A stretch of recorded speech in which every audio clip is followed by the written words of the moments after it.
یہ بھائی نے فرمایا کہ آج کل شادیوں کے اندر ایسا ہو رہا ہے کہ شادی اور ولیمہ ایک ساتھ ایک ہی دن رکھ لیتے ہیں اور اسے شلیمہ کا نام دے دیا گیا ہے۔ توبہ میرے مالک، تو کیا یہ صحیح ہے یا نہیں ہے؟ تو یہ بالکل غلط ہے۔ میں سوال یہ کرتا ہوں کہ یہ بتائیے کہ ولیمے کا تصور آپ کے ذہن میں کہاں سے آیا؟ کس نے کہا ولیمہ کرو؟ تو آپ کہیں گے جی نبی کریم صلی اللہ علیہ وسلم نے بتایا، قرآن اور حدیث، یعنی حدیث سے ہمیں پتہ چلا کہ ولیمہ ہوتا ہے۔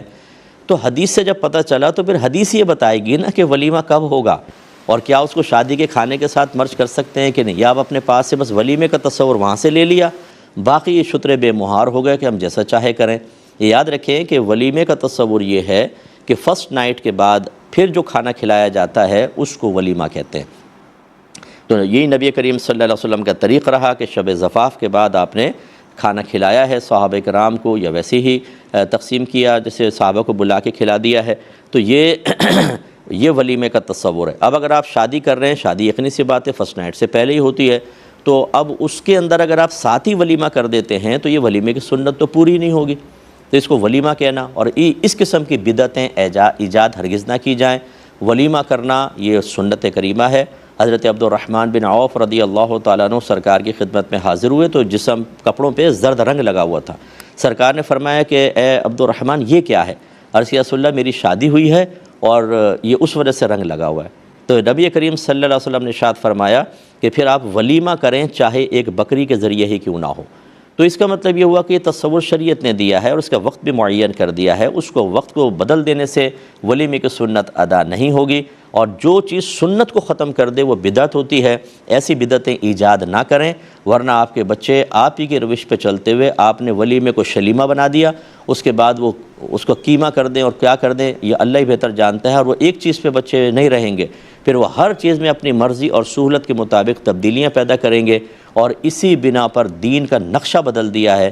ہمارے خاندانوں کے رسوم اور رواج اکثر خلاف شرع اور بالکل قرآن اور حدیث کے خلاف ہوتے ہیں، اور ہم جرأت مندی کے ساتھ ان کو اس لیے کر رہے ہوتے ہیں ہمارے ہاں تو ایسا ہوتا ہے۔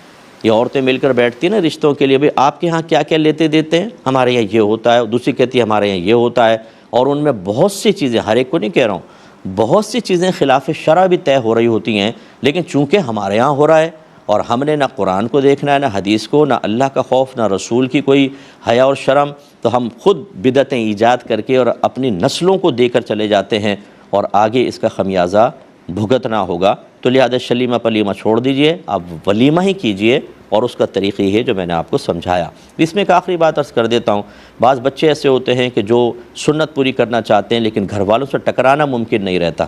گھر والے کہتے ہیں تم خاموش رہو، ملا نہ بنو زیادہ، جو ہم کر رہے ہیں بس ٹھیک ہے، ہم جواب دیں گے آخرت میں۔ ایسے جرأت مند بھی آپ کو ملیں گے۔ ایسی صورت میں نوجوانوں سے میری گزارش ہے کہ آپ لڑائی جھگڑا نہ کریں، بولے آپ کی مرضی جو چاہے کریں۔ آپ اگلے دن صرف ایک دو دوستوں کو بلا کر کھانا کھلا دیں، نیت کر لیں کہ یہ ولیمہ ہے۔ ولیمے کے لیے باقاعدہ ہال بک کرانا، انویٹیشن دینا، کوئی بہت زیادہ بڑی مقدار میں کھانا بنانا یہ لازم نہیں ہوتا، تھوڑا سا کھانا کھلا دیں، ولیمے کی نیت سے انشاءاللہ سنت ادا ہو جائے گی۔ ایک انہوں نے فرمایا کہ کیا قرآن یا سپارے کو اس طرح بغل میں دبا کر جا سکتے ہیں؟ دیکھیں بلا ضرورت تو نہ کریں، کیونکہ بہرحال بغل میں اسمیل وغیرہ بھی ہوتی ہے، پسینہ بھی آیا ہوتا ہے بعض اوقات، اور اس متبرک چیز کو ایسے یہ بغل میں پکڑ لینا، چھوٹے چھوٹے بچے ہوتے ہیں بعض اوقات یہ سپارہ ایسا رکھ لیتے ہیں، تو چھوٹے بچے تو مکلف نہیں ہیں، انہیں بھی پیار سے ادب سکھائیں، لیکن بڑے کو تو زیادہ احتیاط درکار ہے۔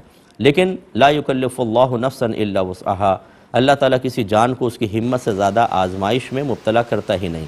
بعض اوقات ایسا ہوتا ہے کہ وزن دونوں ہاتھوں میں ہوتا ہے، اور اب سپارہ یا کوئی چیز اس طرح کی مقدس کتاب وغیرہ بھی سنبھالنی ہوتی ہے، اس صورت میں آپ اگر بغل میں رکھ کر دونوں ہاتھوں سے چیز اٹھا رہے ہیں، انشاءاللہ اللہ کی رحمت سے امید ہے کہ اللہ تعالیٰ درگزر فرمائے گا۔ لیکن دونوں ہاتھ استعمال نہیں ہو رہے پھر خواہ مخواہ بغل میں رکھ کر، یہ مناسب نہیں ہے، یہ ادب کے خلاف ہے، لیکن گناہ نہیں ہے، ٹھیک ہے نا، ادب کے خلاف ہے، گناہ نہیں۔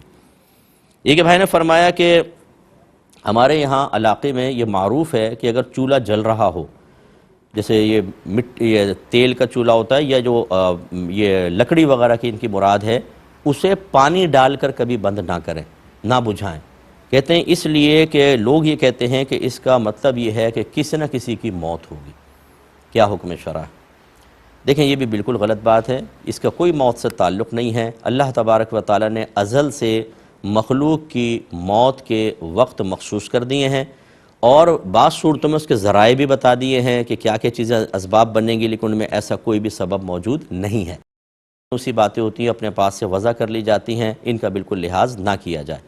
میرے آقا صلی اللہ علیہ وسلم نے ارشاد فرمایا کہ جب کوئی بندہ اللہ کا ارادہ ہو کہ کسی دور جگہ پر جا کر مرے گا تو اللہ تعالیٰ اس کے لیے وہاں پر کوئی کام پیدا کر دیتا ہے اور انسان خود چل کر اس مقام پر جاتا ہے اور اس کا انتقال ہوتا ہے۔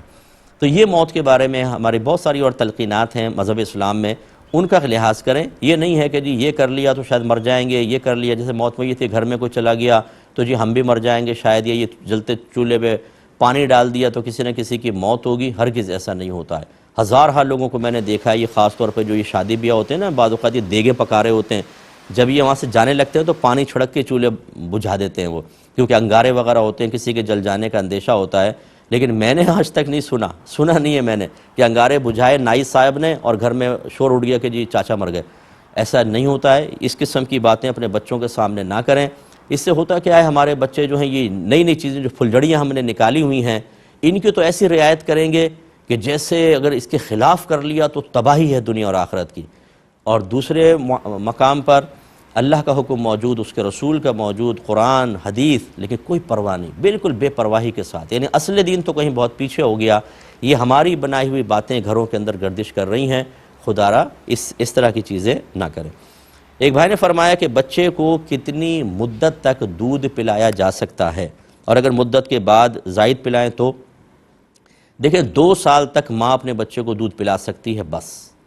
اللہ تعالیٰ نے فرمایا کہ والوالدات یرضعن اولادہن حولین کاملین، کہ مائیں اپنے بچوں کو 2 کامل سال تک دودھ پلائیں۔ لیکن 2 چیزیں یہاں پر، ایک تو 2 سال تک پلائیں، اس سے زیادہ بالکل نہیں، جب مدت مقرر کر دی تو زیادہ نہیں۔ اور دوسرا یہ کہ ضروری نہیں ہے کہ 2 سال تک پلائیں، کیونکہ آگے اللہ نے فرمایا کہ لمن اراد ان یتم الرضاعہ، کہ یہ حکم اس کے لیے ہے جو مدت رضاعت پوری کرنا چاہے۔ مدت رضاعت معنی ہوتا ہے دودھ پلانا، دودھ پلانے کی مدت پوری کرنا چاہے تو وہ 2 سال تک۔ اس کا مطلب ہے اگر کوئی پوری نہ کرنا چاہے، کسی ماں نے 1 سال تک دودھ پلایا، پھر بچہ دوسری غذا پر آ گیا اور بہن نہیں دودھ پلا رہی، یا بعض اوقات جیسے عربوں کے اندر معروف تھا کہ مائیں بہت ہی کم دودھ پلاتی تھیں، دائیاں آ جاتی تھیں، وہ بچے کو لے جاتی تھیں، 2 سال تک دودھ پلا کر پھر واپس چھوڑ جایا کرتی تھیں، یا جتنی مدت وہ طے کرتے تھے۔ تو یہ دودھ پلانا کوئی ماں پر واجب نہیں ہوتا ہے، نہ اس کی مدت پوری کرنا واجب ہے۔ ہاں ایک صورت بس یہ ہو سکتی ہے کہ بچہ اگر کسی اور غذا کو قبول ہی نہیں کر رہا، کسی اور عورت کو دودھ نہیں پی رہا، آپ کوئی اور چیز پاؤڈر وغیرہ جیسے آتے ہیں، یہ ملک پاؤڈر ہوتے ہیں، ڈاکٹرز سجسٹ کر دیتے ہیں، لیکن بچہ اس کو قبول نہیں کر رہا، صرف ماں کا دودھ پی رہا، پھر ماں پہ واجب ہے، کیونکہ نہیں پلائے گی تو وہ مر جائے گا۔ تو 2 سال تک بس پلا سکتے ہیں۔ 2 سال کے بعد 1 دن بھی اگر زیادہ پلایا، 1 گھونٹ بھی زیادہ پلایا تو ماں حرام کام کی مرتکبہ کہلائے گی، گناہگار ہوگی۔ اس کا خیال رکھیے گا۔